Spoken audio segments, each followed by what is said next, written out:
आचार्यं केशवं वादराय सूत्रभाष्य कृतो वन्दे भगवन्तौ पुनः पुनः। ईश्वरो गुरुरात्मेति मूर्तिभेद विभागिने व्योमवद्व्याप्तदेहाय दक्षिणामूर्तये नमः। श्री दक्षिणामूर्तये ओ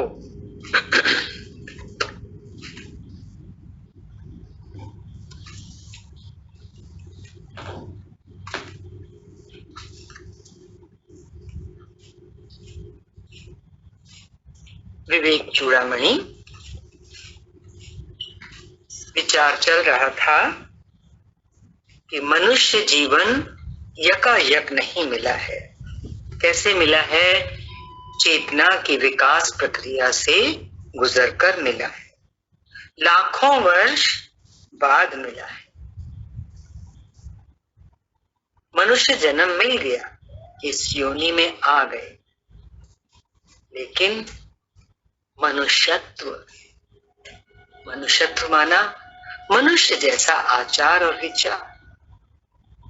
कहा ना, करतूत पशु की मानुष जात भले मनुष्य की है, लेकिन हमारे करतूत, हमारे कर्म, हमारा आचार विचार कैसा है, इस योनि में आने के बाद इसके प्रति गुरु हमें जागरूक करते हैं ताकि हमारे अंदर मनुष्यत्व आ सके। मनुष्य योनि में आ जाना ही पर्याप्त नहीं है, उसके बाद मनुष्यत्व, क्या बोला था, मुमुक्षत्व और महापुरुषों का संसर्ग। पहली बात तो मनुष्य जीवन मिलना ही दुर्लभ है, और उसके बाद मनुष्यत्व, मुमुक्षत्व, महापुरुषों का संग, ये अति दुर्लभ है। शास्त्र बता रहा है ये ईश्वर कृपा से ही मिलते हैं, इनकी कीमत करनी है।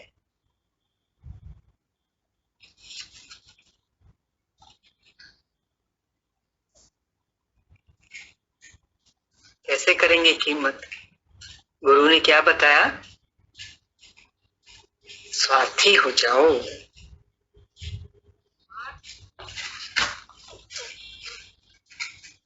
आत्मा के लिए आत्मा का उद्धार करना ही सबसे बड़ा स्वार्थ है।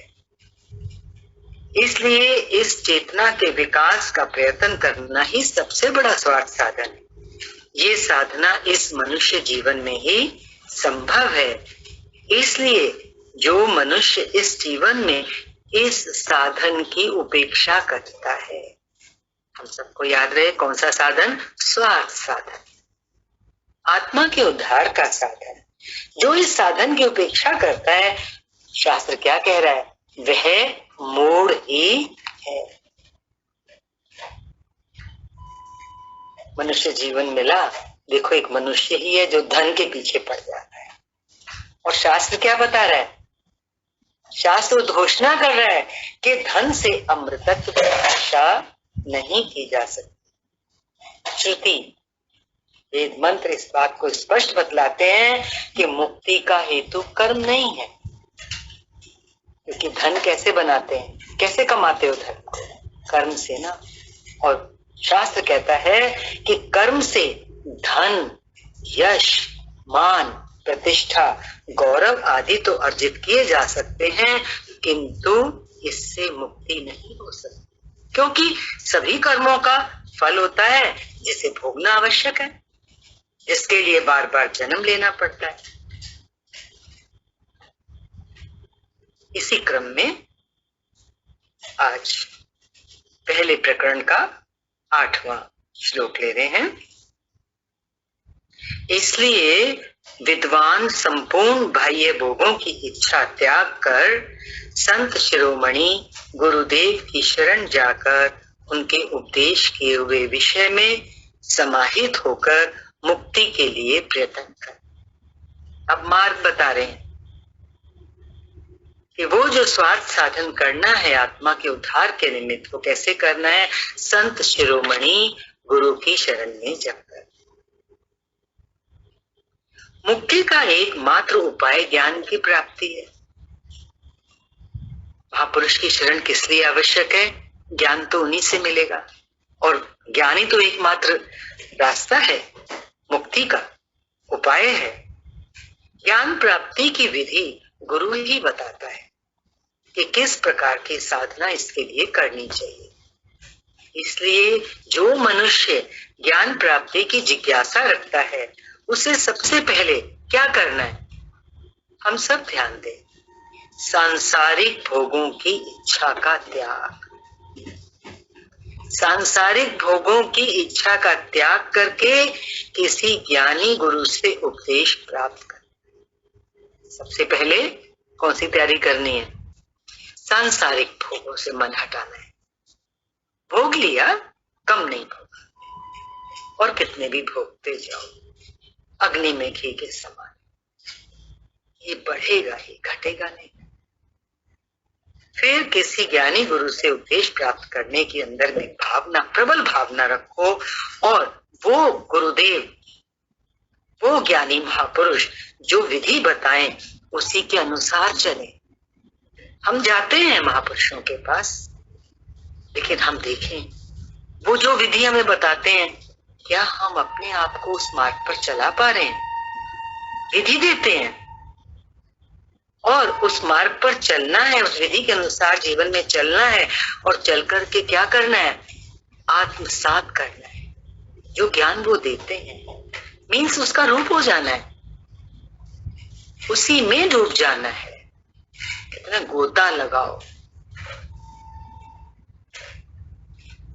जल में भी गोता लगाते हैं तो क्या होती है स्थिति? गंगा जी में गोता लगाया ना, पूरे उसके अंदर होते हैं। गोता लगाने से ये तात्पर्य। तो गुरु जो हमें दे, हम पूरे उसमें डूब जाएं, ये है ना आत्मसात करना।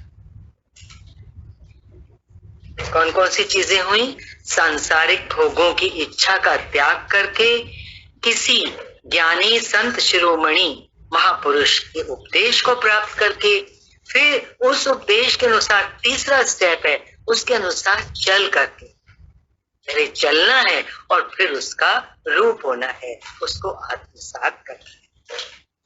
इस प्रकार अपनी मुक्ति के लिए प्रयत्न करें। क्या परिणाम है इससे? जिससे साधक को अमृतत्व की उपलब्धि हो सके। अमृतत्व मीन्स सदा के लिए दुखों का अंत हो सके। गुरु के उपदेश के बिना यह संभव नहीं है। कोई सोचे मैं अपने आप कर लूं, नहीं होने। इसी क्रम में अगला श्लोक, और निरंतर क्या करना है? सत्य वस्तु, एक ही है सत्य वस्तु, सभी जानते हैं, आत्मा। निरंतर सत्य वस्तु आत्मा के दर्शन में स्थित रहता हुआ, एक बार जब उसकी झलक मिल जाए, उसका निश्चय हो जाए, तो फिर उसी में स्थित रहना है, उसके बाहर नहीं आना। बाहर का व्यवहार, संसार ऑटोमेटिकली पहले भी चल रहा था, बाद में भी चलता रहेगा।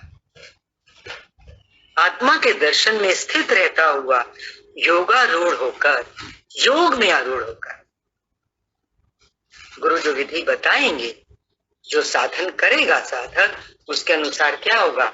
योग में आरूढ़ हो जाएगा। आरूढ़ होने का क्या मतलब है? उसमें उसका प्रवेश हो जाएगा। हमारी आत्मा है ना, वियोग है परमात्मा से। योगारूढ़, योग लग गया, योग में आरूढ़ हो गए, उस प्रभु से एक हो। योगारूढ़ होकर संसार समुद्र में डूबे हुए अपनी आत्मा का आप ही उद्धार करे। संसार समुद्र में डूबे, कहाँ डूबे हुए हैं? संसार समुद्र में। अब कहाँ डूबना है? गुरु के ज्ञान में। तो निकालता है ना गुरु हमें उस संसार सागर से। लेकिन यहाँ क्या कह रहे हैं? संसार समुद्र में डूबे हुए अपनी आत्मा का आप ही उद्धार करें। उद्धार तो साधक को स्वयं करना है। गुरु विधि पकड़ाएंगे, अवश्य मार्ग दिखाएंगे, लेकिन आगे चलना तो साधक को ही है। आपके सामने भोजन की थाली आती है, खाते तो आप ही हैं। आपकी जगह कोई दूसरा नहीं खा सकता। कोई दूसरा खाएगा तो हमारी भूख भी नहीं मिटती है।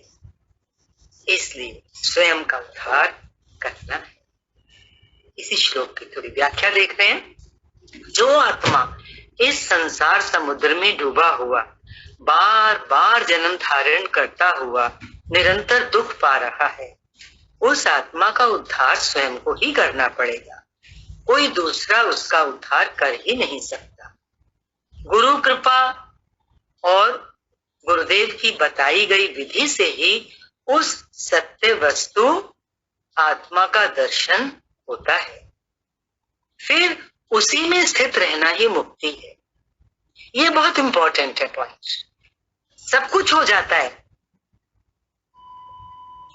भक्त लोग जाते हैं, शिष्य जाता है गुरु के पास, सारा मार्ग तय हो जाता है, लेकिन ये लास्ट में जो स्थिति बनती है, आत्म स्थिति जो बनती है, गुरु के उपदेश से, गुरु की दी हुई विधि से, उस मार्ग पर चलने से लास्ट में जो चूक होती है, जिसमें ढील आ जाती है, वो क्या चीज है? उसी में स्थित रहना।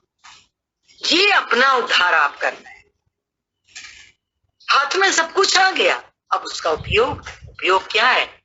आत्मदर्शन का।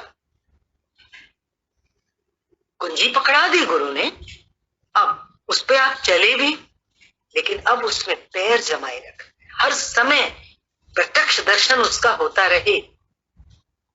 एक घड़ी जो विसरो राम को, तो भ्रम हत्या मोह होए। एक घड़ी भी वो मुझे विसरे नहीं। ये है स्थिति, उस आत्मा में स्थिति बने रहना। और हमारे और आपके लिए इतना अच्छा उत्तर यहाँ मिल रहा है हमारे हर दुखों का। शास्त्र बता रहा है, क्या कह रहा है शास्त्र? उस आत्म स्थिति में स्थित रहना ही मुक्ति है। मुक्ति को कुछ और ना समझ ले। हम स्वयं चूक जाते हैं ज्ञान के महत्व से। खोल खोल के पकड़ाते हैं गुरुदेव महापुरुष, और हम फिर कुछ और इधर उधर भटक करके, कभी अपनी बुद्धि लगा करके, कभी दूसरों की बातों के भटकाव में आकर के, एक बार जो बात समझ आ गई, फिर उसको अपने से गुनना, अपने से अपनी स्थिति को बनाना। बोला ना, अपना उद्धार आप करे। कैच करना है आज इस पॉइंट को। शास्त्र हमारे हाथ में है। शास्त्र क्या कह रहा है? शास्त्र कभी झूठ या गलत नहीं बोल सकता। ये बना ही मानव मात्र के लिए, मानव मात्र के कल्याण के लिए बना है। तो क्या कह रहा है शास्त्र? उसी में स्थिति बनाए रखना। हमें अपना उद्धार अपने आप करना है। आत्मा के अलावा अन्य सभी असत वस्तु है। क्यों उसमें स्थिति बनानी है? परमानेंट, स्थायी स्थिति। क्योंकि बाकी जो कुछ भी है वो सब कैसा है? वो तो असत है। एकमात्र सत्य हमारी अपनी आत्मा है, जो परमात्मा का अंश है। उसी में तो टिका रहे हैं गुरु। आत्मा के अलावा अन्य सभी असत वस्तु हैं, जिनका परित्याग करना एवं नित्य वस्तु आत्मा में ही स्थित रहना संसार सागर के उद्धार का एकमात्र मार्ग है। इसी को योग कहते हैं। संसार सागर के उद्धार का एकमात्र मार्ग, संसार सागर। गोते लगा रहे हैं ना, सागर कितना विशाल होता है, कितना गहरा होता है। अनुमान लगाओ, उसमें हम सब पड़े हुए हैं, गोते खा रहे हैं। कभी नीचे गहरे में जाते हैं, कभी ऊपर आते हैं, फिर नीचे, फिर ऊपर। माना क्या? जन्म मरण का चक्कर। 9 महीने पहले माता के गर्भ में लटकते हैं, अंदर ही अंदर प्रार्थना करते हैं, किसी तरह से मैं बाहर आऊं, मुक्त हो जाऊं।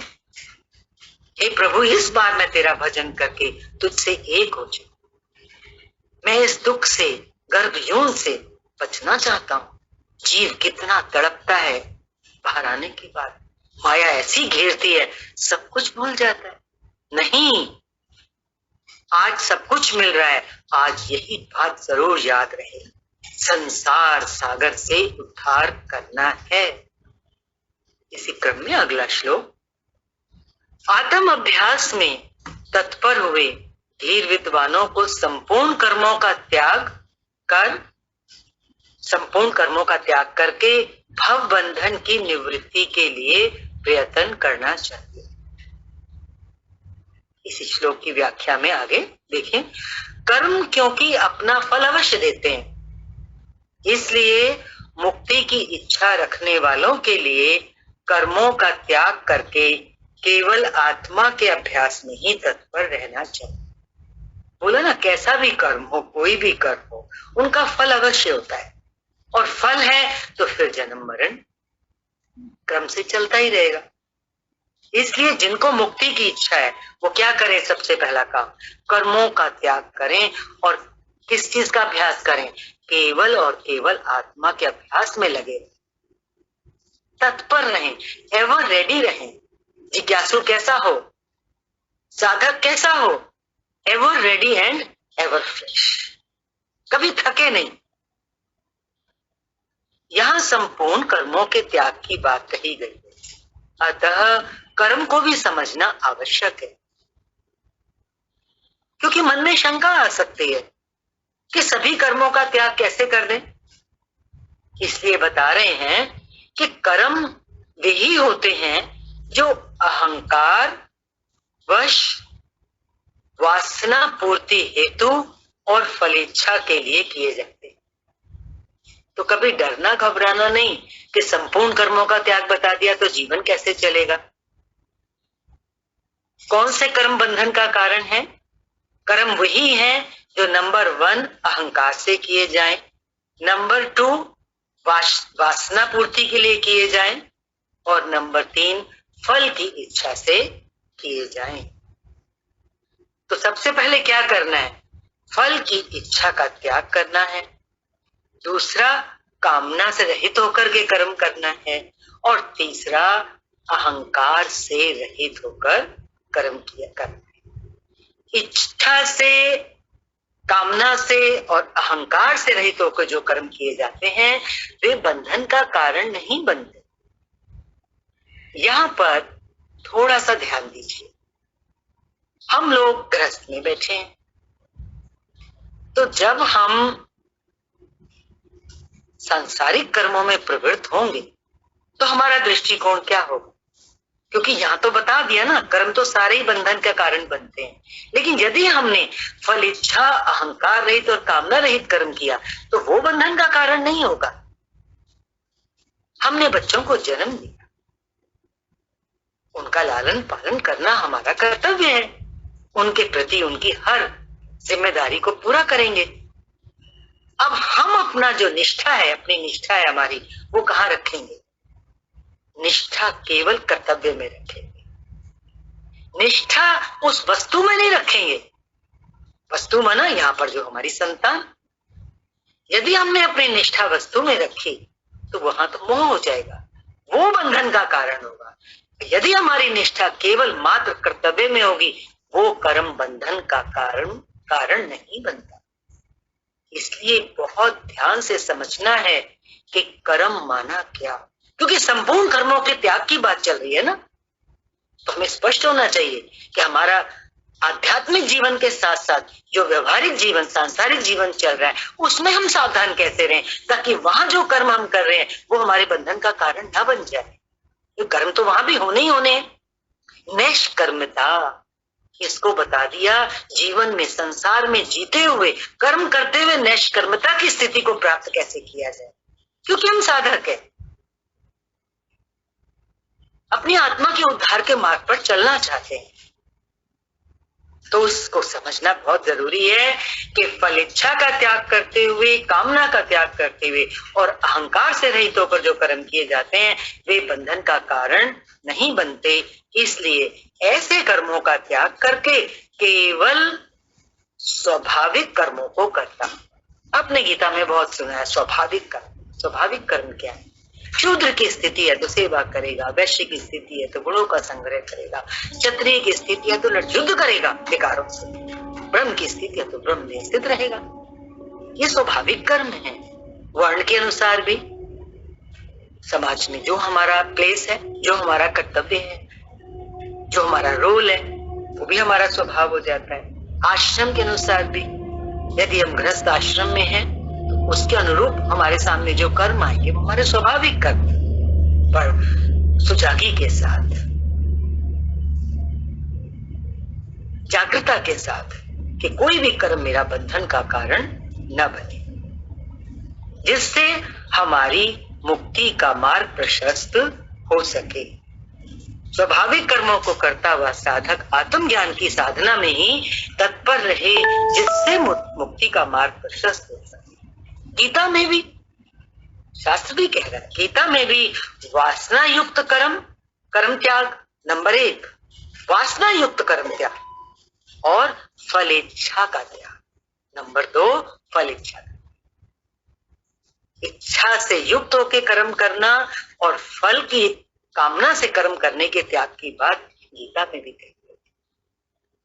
इसलिए कहते हैं ना कि देखो शास्त्र भी कैसे टैली करता है एक दूसरे के साथ।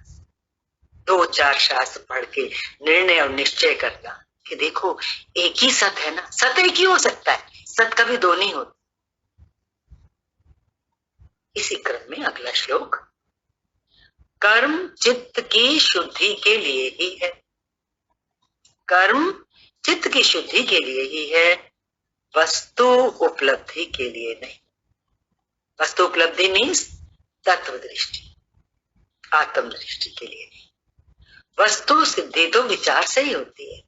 आत्मा की प्राप्ति केवल और केवल विचार से होती है। करोड़ों कर्मों से कुछ भी नहीं हो सकता, कितने भी कर्म कर ले कुछ फल नहीं मिलने वाला। यदि हम उठना चाहते हैं, दुखों से सदा सदा के लिए मुक्त होना चाहते हैं, संसार में कई व्यक्ति पूजा, उपासना, ध्यान, योग, मंत्र, तंत्र, जप, अनुष्ठान, यज्ञ, प्रार्थना आदि विविध प्रकार के कर्म करते हैं ना, जिनसे केवल चित्त की शुद्धि होती है। इन कर्मों से वस्तु उपलब्धि मीन्स आत्म उपलब्धि, यानी कि तत्व ज्ञान नहीं हो सकता। तत्व ज्ञान केवल और केवल विचार से होता है। करोड़ों कर्मों से भी ये नहीं हो सकता। अज्ञानवश जिसे हम भूल गए हैं, किसको भूल गए हैं? अपनी आत्मा को भूल गए हैं। उसे दोबारा पुनः स्मृति में लाना मात्र है। भूली हुई चीज को किसी कर्म से थोड़ा ना हम याद करते हैं, बस कोई हमें आके याद दिला देता है तो याद आ जाती है बात। हम अपनी आत्मा को भूल, वो कैसे दोबारा उसकी स्मृति वापस आएगी? विचार से। कह रहे हैं कि अज्ञान का नाश प्रत्यक्ष दर्शन से ही संभव। किसी चीज के बारे में हमें ज्ञान ना हो प्रॉपर कि ये चीज क्या है, अज्ञान है उस चीज का, वो अज्ञान कैसे मिटेगा? ज्ञान से ही मिटेगा ना। जैसा कि अक्सर आता है सत्संग, मंद अंधकार में रस्सी पड़ी हुई है, क्या दिखता है? भ्रम से छांव। अब ये जो अज्ञान है, किस चीज का ज्ञान है? रस्सी का अज्ञान। ये अज्ञान कैसे मिटेगा? ध्यान से, धीरे से विचार करो, अभी करो। वो जो हमें अज्ञान हो गया कि ये तो थी रस्सी, हमको सांप दिख रहा था, अज्ञान हो गया ना। अब ये हमारा ज्ञान कैसे जाएगा? हमें रस्सी का ज्ञान कैसे होगा? खुद सोचो। बाहर अंधकार है, स्पष्ट रूप से दिखाई दे नहीं रहा। वहां रोशनी डाली, प्रकाश डाला, तो क्या हुआ? ज्ञान हुआ। किसका ज्ञान हुआ? जिसका अज्ञान था, किसका अज्ञान था? रस्सी का अज्ञान था ना। और भ्रम क्या हो रहा था कि सांप है। तो सांप का भ्रम दूर हुआ और रस्सी का जो अज्ञान था उसका हमें ज्ञान हुआ। प्रकाश, रोशनी। तो गुरु जो हमें रोशनी देते हैं, प्रकाश स्वरूप है ना ज्ञान गुरु। वो जब सूरज हमारे सामने चमकता है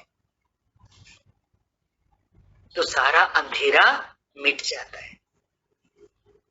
तो अज्ञान का नाश केवल ज्ञान से हो सकता है और वो विचार से ही संभव है।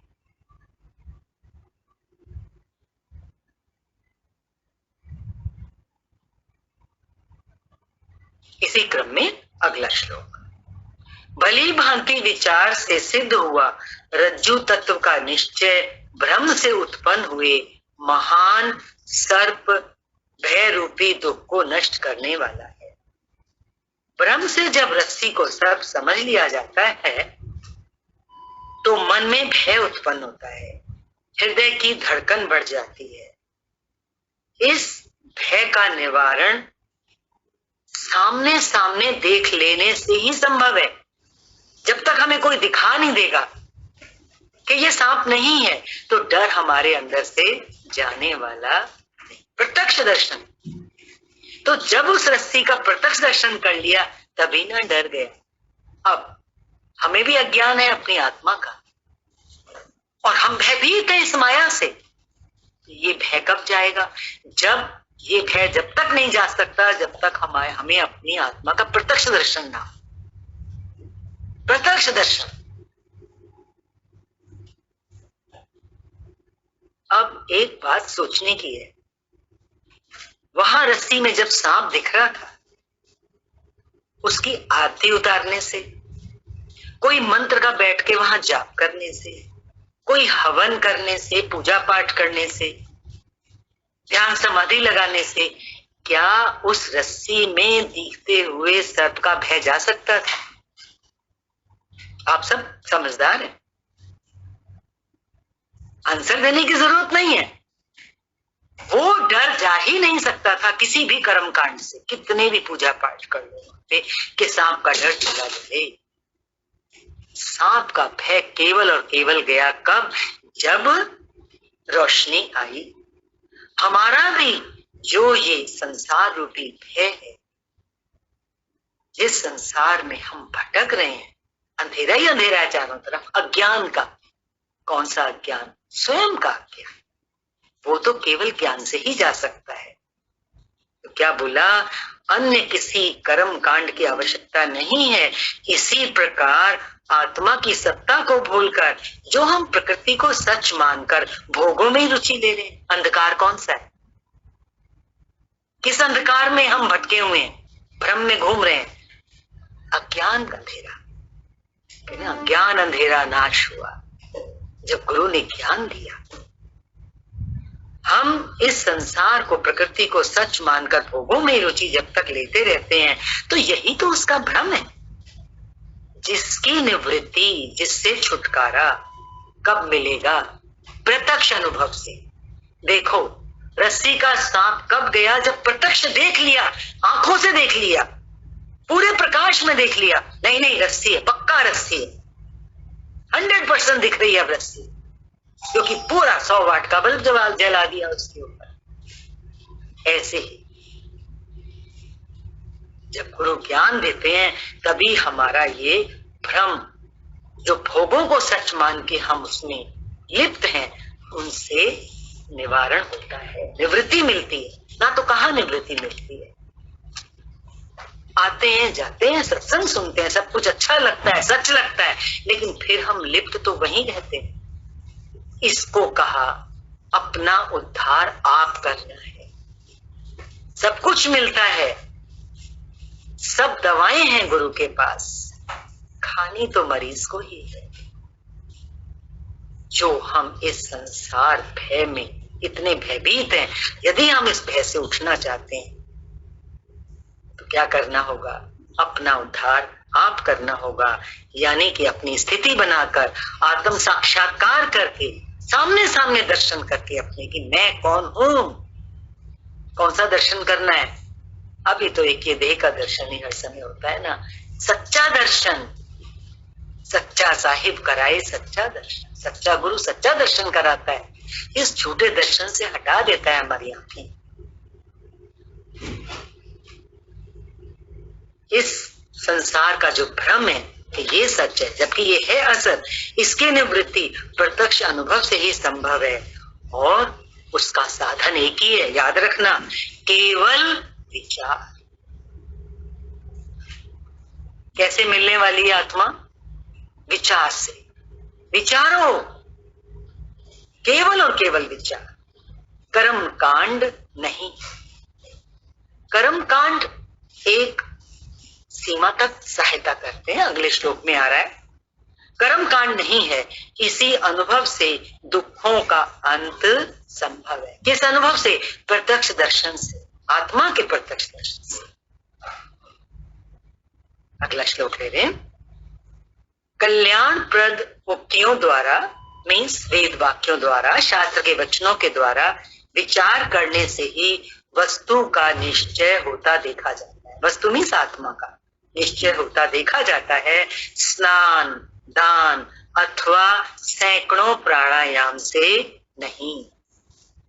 क्या कह रहे हैं? युक्ति युक्त विचार करने से निश्चय होता है आत्मा का। जरूर होता है, क्यों नहीं होता? कोई कहे मेरे लिए तो बहुत मुश्किल है आत्मा का निश्चय करना। अरे तू पहले आत्मा है, शरीर तो तू बाद में है। जो तू बाद में है उसका तुझे जब निश्चय है तो जो तू पहले है उसका निश्चय कैसे नहीं हो सकता? जरूर और जरूर होता है।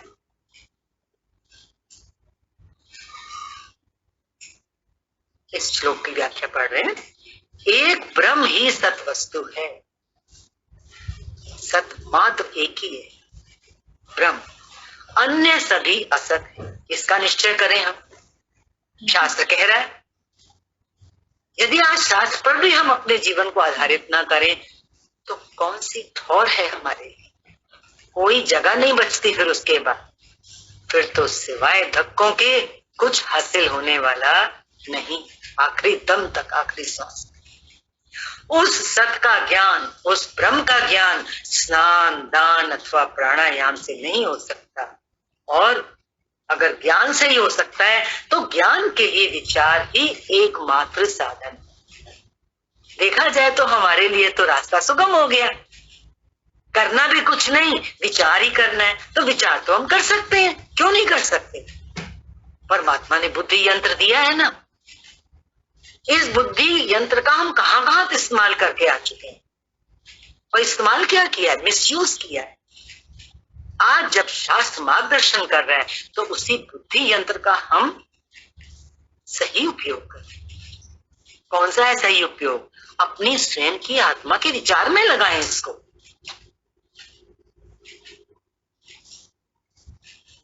ज्ञान के लिए विचार ही एकमात्र साधन है। ऐसी उक्तियां जो कल्याणप्रद हों उन पर बार बार विचार करें। अब देखो सत्संग में, शास्त्र के माध्यम से हमें कितने पॉइंट्स मिलते हैं, उन पे बार बार विचार करना है, रोलिंग करनी है। तभी हमें सत स्वरूप ब्रह्म प्रत्यक्ष साक्षात दिखाई देता है, नजर आता है। इसके लिए अन्य कोई विधि नहीं है। क्रिया से ज्ञान नहीं होता। अब एक बात थोड़ी रख लो सामने। दुनिया में अधिकतर लोग कर्म कांड में ही होते हैं।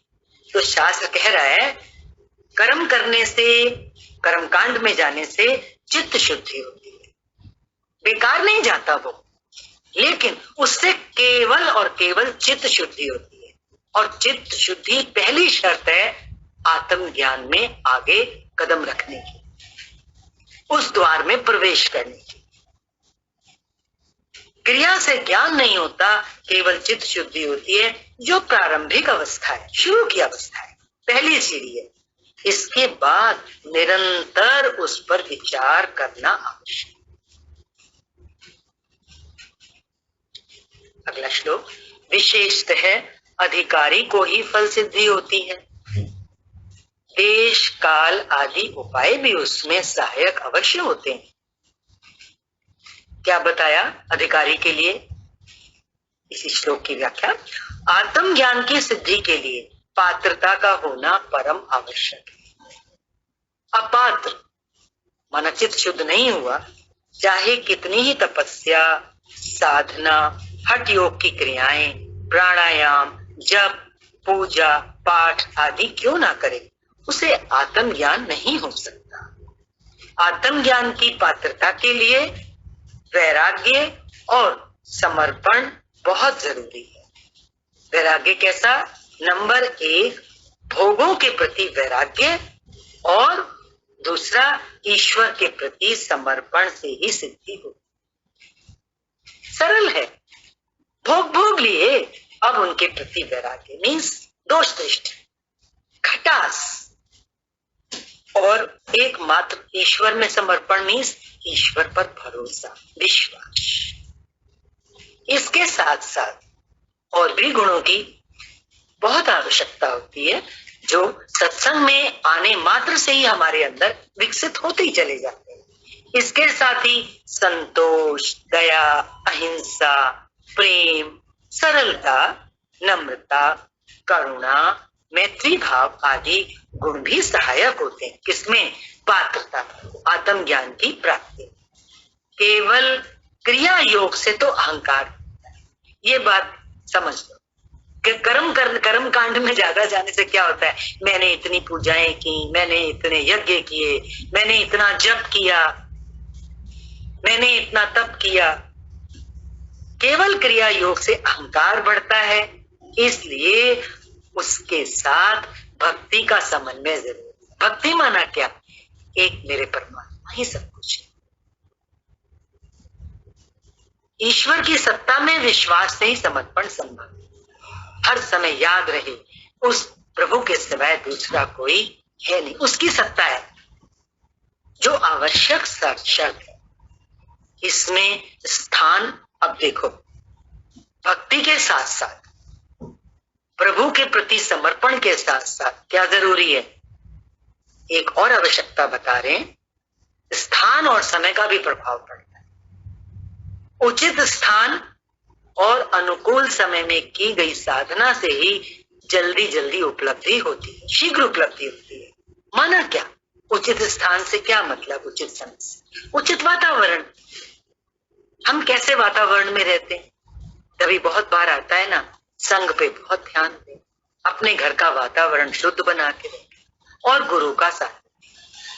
4 चीजें आ गई, उचित स्थान, अनुकूल समय, उचित वातावरण और गुरु का सानिध्य। अब थोड़ा सा गुरु कैसा हो और शिष्य कैसा हो, टिप्पणी आ रही है उसके ऊपर। अतः जो गुरु हैं, ब्रह्मवेत्ताओं में श्रेष्ठ दया सागर जो गुरुदेव हैं, उनकी शरण में जाकर जिज्ञासु को आत्म तत्व का विचार करना चाहिए। आत्म तत्व का विचार ऐसे नहीं होगा, गुरु की शरण में जाएंगे। आत्म ज्ञान के जिज्ञासु को गुरु की अत्यंत आवश्यकता है। क्यों? क्योंकि वही मार्ग बताता है। पुस्तक पढ़ लेने मात्र से या थोड़े से सत्संग से आत्म ज्ञान नहीं हो सकता। और देखो, गुरु भी ऐसा हो जो स्वयं ब्रह्मवेत्ता हो, ब्रह्म में पूरी निष्ठा हो। ज्ञानी गुरु ही मार्ग निर्देशन कर सकता है। साथ ही खाली वो ज्ञानी ही ना हो, वो गुरु कैसा हो? दया का सागर हो, करुणावान हो, तभी तो भक्त को आगे चला सकता है, जो शिष्य के आत्म ज्ञान में रुचि ले सके। ऐसे गुरु की शरण में जाकर ही शिष्य को आत्म ज्ञान का उपदेश लेना चाहिए। और खाली उपदेश लेके आगे नहीं, सब दिला के घर में रखते हो तो बनाते हो तभी खाने को मिलती है। उपदेश लिया, उसके बाद उस उपदेश के अनुसार उसे आत्म तत्व पर विचार करना चाहिए। जो उपदेश लेकर आए उस पर क्या करना है? विचार। गुरु के प्रति श्रद्धा एवं समर्पण ही उपलब्धि के द्वार खोलते। कहते ना कि हर किसी को उपलब्धि नहीं हो सकती, इसके लिए पात्रता चाहिए। तो पात्रता के लिए क्या शर्त बता दी? गुरु के प्रति श्रद्धा भी हो और समर्पण भाव। एक गुरुदेव जो करोगे वो आप ही करोगे, आपकी कृपा से, आपकी करुणा से होगा मेरा। शिष्य कैसा हो? शिष्य बुद्धिमान हो, विद्वान हो और तर्क वितर्क में कुशल हो, प्रश्न उत्तर कर सके, जो अंदर शंकाएं आए उन प्रश्नों को सामने रखे, कभी झिझके नहीं, और इतनी उसमें समझ हो कि वो गुरु जो उत्तर दे प्रश्न का तो उसको समझने की योग्यता रखता हो, कुशल हो। ऐसे लक्षणों वाला पुरुष ही आत्म विद्या का अधिकारी होता है। बता दिया कि ये ज्ञान मूढ़ों के लिए नहीं है। कम समझ है तो ज्ञान मार्ग में ये ज्ञान कैसे लेगा? अन्य साधनाएं तो मूढ़ भी कर सकते हैं, पूजा पाठ जब तक, लेकिन वेदांत की विधि केवल विचार। वेदांत मीन्स सत असत का निर्णय, ये जो निश्चय करना है इसके लिए बुद्धिमान व्यक्ति बुद्धिमान होना और विद्वान होना आवश्यक है, जिससे वो वेदांत के जो गूढ़ अर्थ हैं, वेदांत के अर्थ कैसे हैं, थोड़े गहरे हैं, तो उनको तभी समझ पाएगा। साथ ही वो तर्क वितर्क में भी प्रवीण हो। तर्क वितर्क में प्रवीण क्यों होना चाहिए शिष्य को? ध्यान दीजिए, गुरु ने कोई बात कही, अभी उसको पूरी तरह समझ नहीं, तो वो अपना प्रश्न रख सके, ये योग्यता, ताकि वो सत्य असत्य का निर्णय ले सके। सत्य असत्य का निर्णय कैसे लेना है अभी बताया ना। गुरु ने उपदेश दिया, शिष्य ने जाकर उस पर विचार किया, विचार करने के बाद वो सत्य और असत का निर्णय कैसे करेगा? सत सत को पकड़ेगा, मक्खन मक्खन का ग्रहण करेगा, और जो छाछ होगी उसको छोड़ देगा। विचार करने से, निर्णय करने से क्या होता है? हमारी उन्नति होती है, प्रगति होती है। सत्य सत्य का निर्णय, परमानेंट और टेम्परेरी का, नित्य अनित्य वस्तु का निश्चय।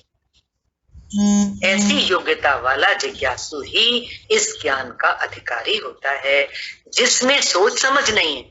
अगर इतनी गहराई में सोच समझ में नहीं उतरने की क्षमता, तो साफ कह रहे हैं वो इस ज्ञान का अधिकारी नहीं है। ऐसी योग्यता वाला अगर नहीं है, ऐसी योग्यता वाला अगर है, वह जिज्ञासु ही इस ज्ञान का अधिकारी होता है। जिसमें सोच समझ नहीं है वो क्रिया योग में जा सकता है, कर्मकांड जब तब साधना हो। वेदांत की विधि उसके लिए नहीं। तो शिष्य कैसा हो? विवेकी हो। विवेकी मीन्स सत और असत में भेद करने की योग्यता रखता हो, चीर नीर अलग अलग। अब ये 2-3 शर्तें आज इस समय धारण करें। शिष्य कैसा हो? विवेकी हो। विवेकी मीन्स सत और असत में अलग अलग भेद कर सके, उसकी योग्यता उसमें। दूसरा, वैराग्यवान हो, संसार के भोगों में जाने से मन को हटाने की क्षमता शक्ति रखता हो, और शम दम आदि गुणों वाला हो। ये शम दम, ये षट संपत्ति, ये 6 योग्यताएं अगले सेशन में आएंगी, अभी शॉर्ट में बता रहे हैं। जिज्ञासु जो इस ज्ञान को समझने की मन में जिज्ञासा रखता हो, उसको विवेकी होना, वैराग्यवान होना, शमदम आदि गुणों वाला होना चाहिए, और मुमुक्षु हो। मुमुक्षु मीन्स मोक्ष की इच्छा वाला। बहुत हुआ संसार, बहुत हुए भोग, बहुत हुए दुख और सुख, अब मुझे क्या चाहिए? मुक्ति चाहिए, मैं छूटना चाहता हूं। मुमुक्षु हो, उसी में ब्रह्म जिज्ञासा की योग्यता मानी जाती है। ब्रह्म जिज्ञासा, ब्रह्म की जिज्ञासा तो हो, उस परमेश्वर को जानने की हमारे अंदर इच्छा तो हो, उसी के अंदर ये ज्ञान जाता है, उसी के अंदर योग्यता होती है। जो व्यक्ति ब्रह्म प्राप्ति की जिज्ञासा करता है, उसके अंदर उसको विवेकी होना चाहिए, जो सत एवं असत में भेद करने की योग्यता रखता हो। साथ ही उसको वैराग्यवान होना चाहिए, मतलब सांसारिक भोगों में उसकी रुचि ना हो। और तीसरा, उसको अपनी वासनाओं पर नियंत्रण हो, उसने नियंत्रण कर लिया हो, अपने आप को उठा सकता हो वासनाओं से, जो शम दम आदि षट संपत्तियों से। ये शम दम 6 संपत्तियां, षट मीन्स 6, इनको अगले सेशन में लेंगे। तथा ऐसा जिज्ञासु मुमुक्षु भी हो, जिसकी मोक्ष प्राप्ति की तीव्र इच्छा हो, ये योग्यताएं ही ब्रह्म जिज्ञासु की योग्यताएं हैं, जिनको पूरा करने वाला ही, किनको पूरा करने वाला, हम फिर दोहराना चाह रहे हैं, ऐसा जिज्ञासु कैसा हो, विवेकी हो, वैराग्यवान हो, शम दम आदि षट संपत्ति वाला हो, और चौथा मुमुक्षु भी हो। ये सारे पॉइंट्स ना अगली क्लास में आएंगे। ऐसी योग्यता रखने वाला जो जिज्ञासु है, जो इन योग्यताओं को पूरा करता हो, वही इस का पात्र माना जाता है। हरिओम शांति। ओम पूर्णमदः पूर्णमिदं पूर्णात् पूर्णमुदच्यते पूर्णस्य पूर्णमादाय पूर्णमेवावशिष्यते। ओम शांति शांति शांति।